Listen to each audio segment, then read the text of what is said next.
Petit être fragile, au sourire facile et aux doigts agiles, les bras de son papa étaient pour elle l'endroit le plus sûr pour se réfugier.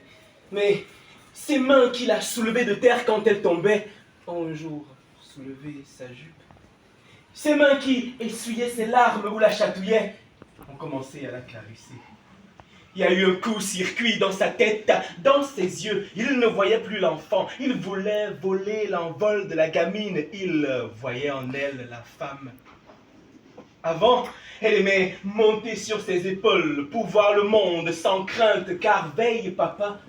Aujourd'hui, sa vie est un cauchemar dont elle ne se réveille pas. Est-ce sa démarche d'enfant si sage, ses robettes qui violaient ses yeux de père pervers qui perd la tête, ce père sévère qui perd l'horreur persévère et déversait des versets de vers câlins incestueux.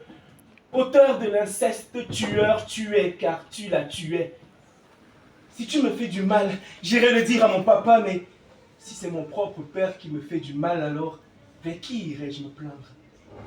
Elle essaie de tourner la page, mais c'est tout le livre de sa vie qui raconte cette histoire noire et rouge de son sang.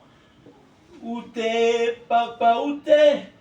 Où t'es, papa, tu es en moi et sur moi. Ce soir, son cœur et son corps se sont brisés. Elle en perd un morceau chaque jour.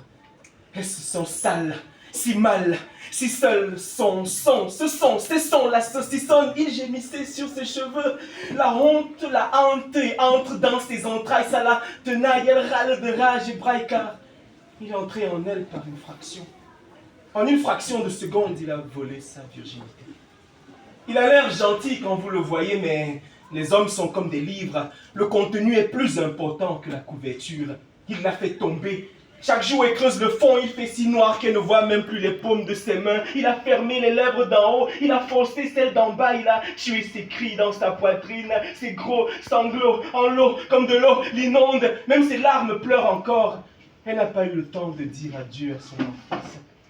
Ce jour-là, la liée, la lassitude se lit sur ses jours se délient, sans délice, indélicatesse. Lily, ici et là, se lasse de la vie.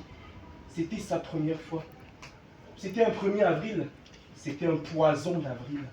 Se lâche, l'a lâché, son lasso en lassant à l'assaut d'un fruit vert.